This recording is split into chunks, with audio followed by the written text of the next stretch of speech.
Welcome back to Between the Ears podcast, and this is week 2 preview against the Montana State Pussycats. And yeah, it is their gold rush game in their first game at home. Yeah, we're not scared. Yeah. Even though it is a sold-out crowd, Montana State, they will be bringing the energy, obviously. It'll be a big game, big test for the Jackrabbits, who both teams are inexperienced. Obviously, they lost a lot of players last year going into this year, but Montana State's obviously been a top dog for a while now, and yeah, it'll be a great game. Yeah, many people are predicting this can go Montana State's way, and we don't think so. Yeah, we don't think so, and we're going to talk about that. Why? Last week, Oregon had 506 total yards, and against them. I mean, granted, that is a great team in the FBS, but when we've played FBS teams, it has not been like that. We lost. I mean, we did lose. To Oklahoma State. Yeah, but it wasn't 506 total rushing. That's true. No, not total rushing. It was total yards. My bad. That's on me.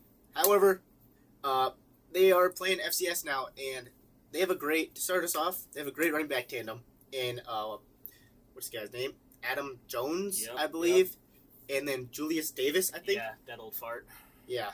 It's going to be a two-back system for them, but Adam Jones leads the way. And he had 1,000 yards last year. And, yeah, that's going to be fun to watch because Ball Stack State couldn't run the dang ball. Yeah, MSU, a true run team, really kind of the same as SDSU. They both want to establish the run really well. And honestly, if they do establish the run, it'll be very beneficial for them because MSU's quarterback, Justin Lamson, who is inexperienced, obviously, this first year starting, coming from Stanford, the Cardinal. He looked a little rocky against Oregon, just looked a little flustered because they couldn't get the run game going. So it'll be interesting to see how they play against SDSU. Yeah. However, on the defensive side, it's going to be a different defense than what we saw. We saw a 3-4 from Ball Sack State. Yep. But this is going to be a lot of man. This would be more of a standard 4-3 front. 4-2-5. 4-2-5. Yeah. Yep. 4-2-5, and they're going to rely on that zone D and keep everything in front. Yeah. So yeah. With that 4-2-5, though, they are really inexperienced in the secondary, and they do call for a lot from their nickel, but with that inexperience from the nickel, we should be able to see more shot plays, I think, this week than we did last week.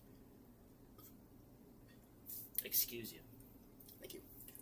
However, on the Montana State offense, like I said before, Adam Jones, this was his stats last year, 1,152 rushing yards with 14 touchdowns, and then 234 receiving yards with a touchdown. So he is obviously a threat that we have to watch. And he's still a sophomore, pretty young. And, yeah, I mean, just overall, you got to watch out for him. But I think we can get it done. I'd say so. And then the other running back in the tandem is Julius Davis. He's a 6-year senior. And geriatric. He has not had the greatest years in the past. Banged up. But in 2023, he put up a solid year with 2023. Yep. 722 rushing yards.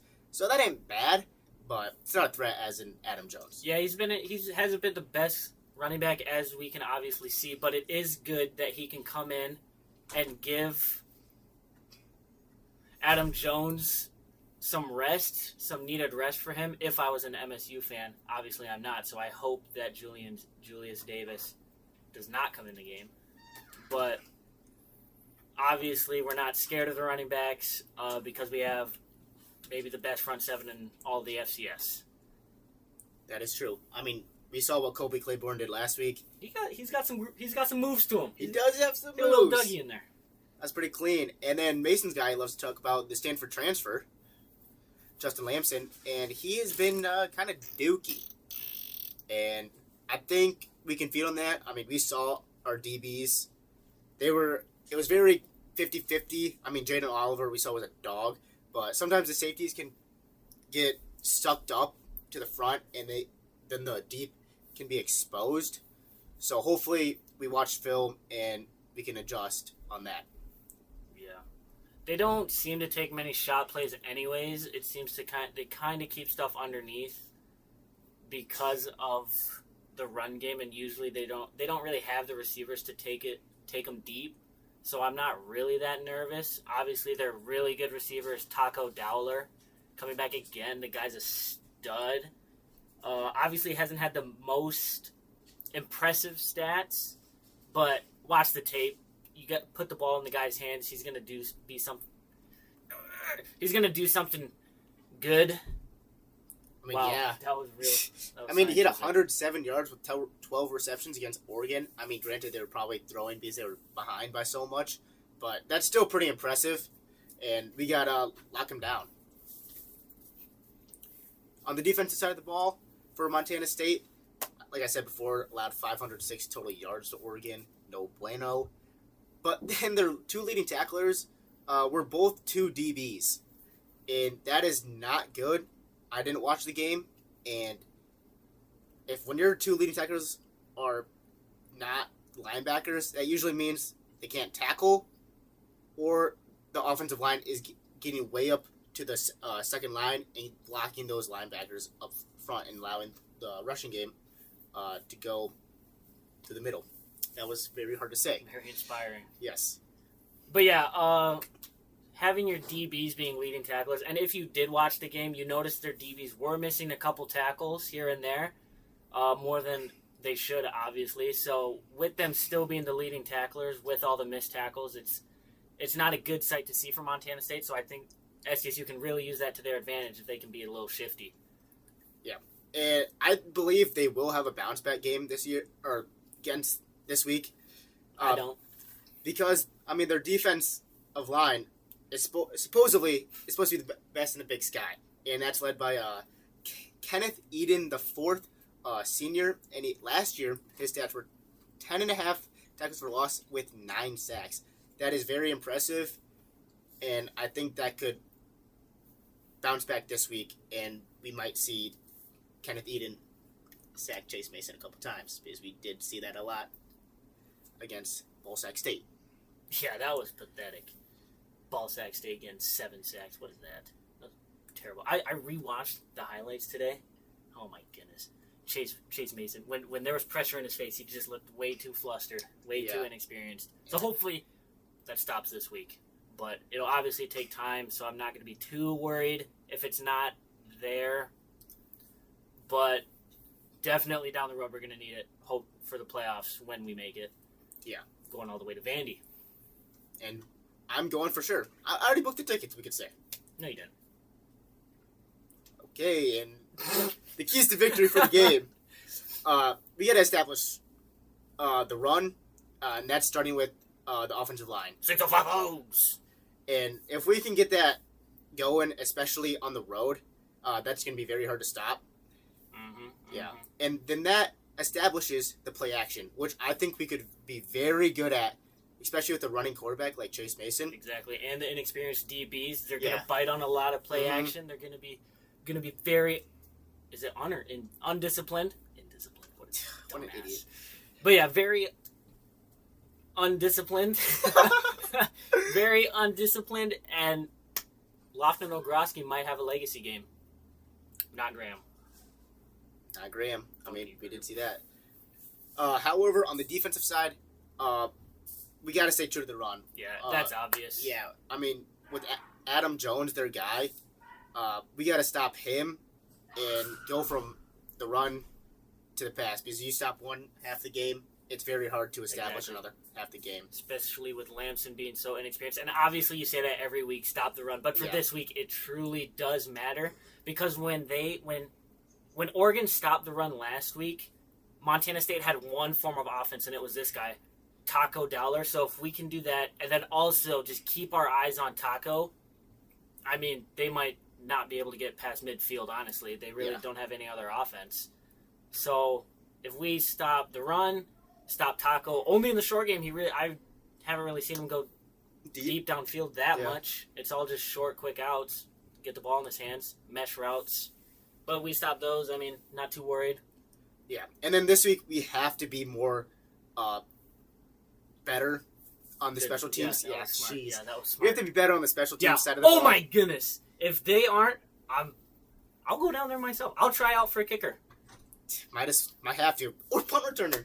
We Well, can't be. I'm no punt returner. We I'm no can't punt be returner. having those easy mistakes this year Actually, I am a punt or returner. this week, especially against Montana State. So, yeah. Yeah, and obviously it is Montana State's Gold Rush game, so Yeah, it's going to so be loud. Going to have to control the noise. Have to have SDSU just playing smart, not getting too flustered with all the noise in there. And yeah, and another part, probably final part of the key to victory is better in the red zone.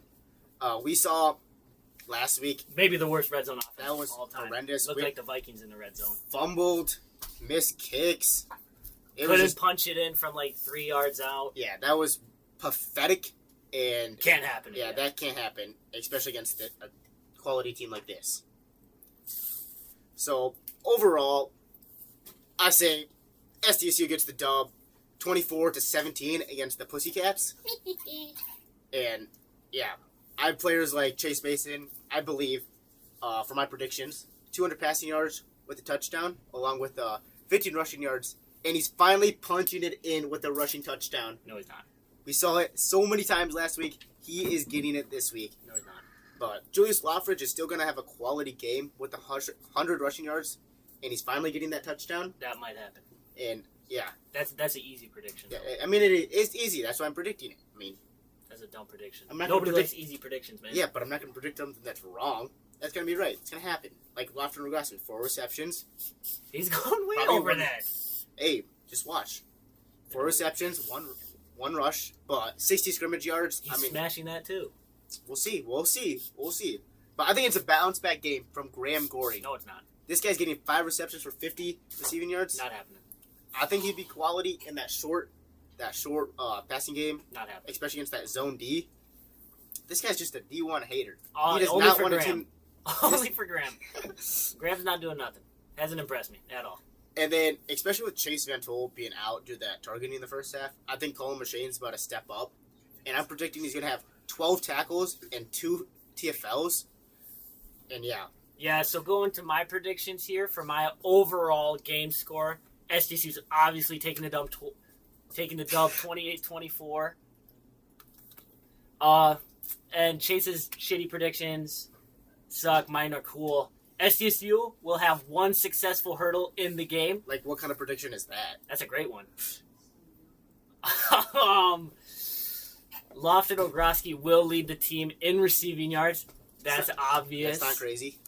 There will be a total of 4, count them, 4 turnovers in the game. Hopefully all by Montana State. Hopefully. SDSU will hold Montana State to 3 or fewer sacks. Ooh, That is if that happens, that that'll is be strong prediction. that'll be nice if that happens. Last one here. SDSU will have 1 play over 50 yards. They will have a big play that will get the crowd fired up if they're there. And then, to final this off, we're going to introduce a hot take of the week. My hot take is Alex Bullock for 8 receptions, 75 yards, and a touchdown. And it might be crazy. To me, it doesn't sound that crazy because we saw his potential last week, and I think that's just going to improve each and every game. Exactly. He might have honestly had close to that if he didn't drop that pass in the end zone. That is true. That Yeah. is true. Can't have that. That is true. My hot take of the week, SDSU will have 1 defensive touchdown. They're going to make a great play on defense. They're going to get in the end zone. You're going to see a great celebration, hopefully. And, yeah, that'll be nice. So, yeah. So, yeah, that's kind of all we got today, guys. Let us know. Dude, you are so loud. Sorry, we have people trying to annoy us right now. Yeah, our producer's laying on the floor. Show yourself. Show yourself, man. He does not want to be seen. He is a very scared guy. But yeah, Producer, man. let us know down in the comments of whose predictions you like more. Mine. Chase's for sure. And yeah, catch us for the recap of this game. And then they're on out. Yeah, have So, a great time. Crack a beer, watch the game. Crack another beer after the game. And then go to the 9 after the game. Drink more beer. Yeah.